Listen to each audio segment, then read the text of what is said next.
I want to go across to Dr. Anish Shah, Group Chairperson of Mahindra and Mahindra, joining us now on this broadcast. Dr. Shah, welcome. From your perspective, how are you decoding the key takeaways from Nirmala Sitharaman's sixth budget, Dr. Shah?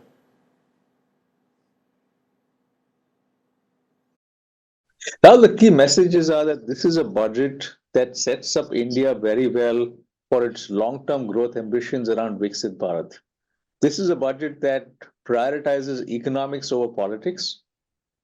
It is one that covers all segments of society and therefore is inclusive, but is also has a significant focus on growth and a significant focus on climate. One of the key critiques of left-leaning economists, members of the opposition, is that rural consumption isn't picking up. In your portfolio, especially when it comes to, for example, tractors, are you still highly concerned, as you were some time ago when we last chatted, about the fact that rural consumption isn't showing any green shoots and there isn't any big spurt in rural consumption, that there seems to be some level of distress which is keeping rural consumers from spending?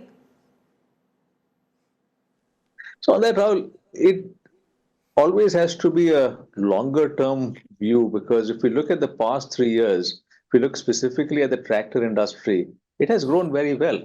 In this current year, it's flat to -5% is what our estimate is for the year. But on balance, given the growth we've seen more recently, it's not a bad place to be. So I would say rural is not as bad as a lot of people think. It's actually in a fairly good place. We continue to be optimistic about where rural will be next year as well. And despite some of the challenges we've seen this year in terms of lower rainfall, in terms of crops not being as good as they should have been, I think rural has held up fairly well. And if we look at it from a budget standpoint, we would always prefer, as an industry, a budget that has sustainable long-term growth, that again prioritizes economics over politics in terms of SOPs in any particular area, and that is a very solid positive for the economy. The other question that's being asked is about jobs and unemployment and whether the budget says enough and does enough to address these two issues. So if you drive growth in an economy, jobs automatically are a part of it because they have to be part of the growth story.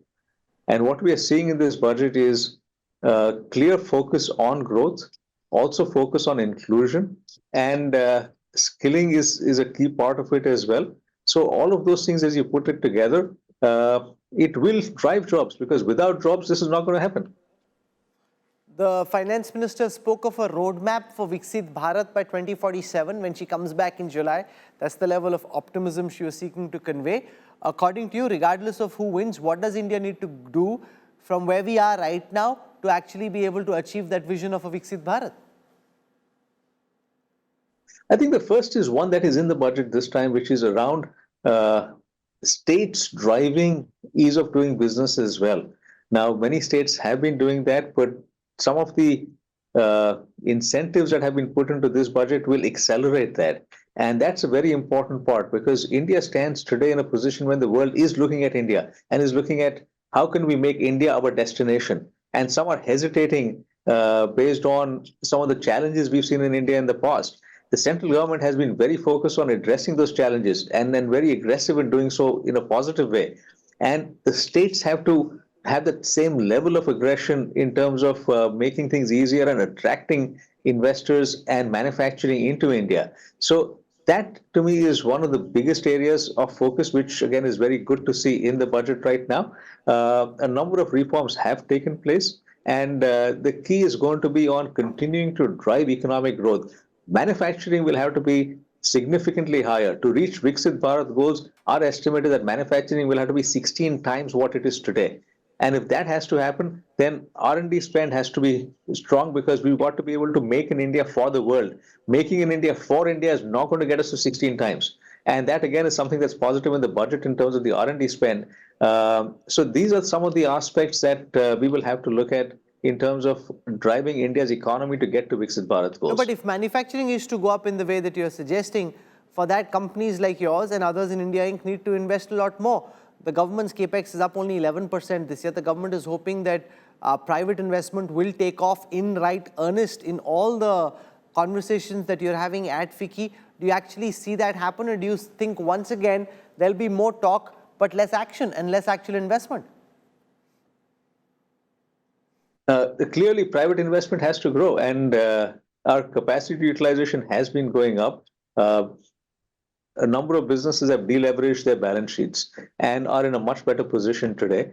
The consumption story is strong in India. We are starting to make in India for the world as well in a few sectors. And if you put all of those together, that will result in private investment growing. You're right, that has been a softer spot in the last 2 or 3 years. And that's where government capex has helped the economy grow. And it is time for the private sector to step up and invest and continue to drive the economy as well. That's Dr. Anish Shah, Group Chief Executive Officer at the Mahindra Group, joining us. Thank you very much. If you like the video, do like, comment, share and subscribe.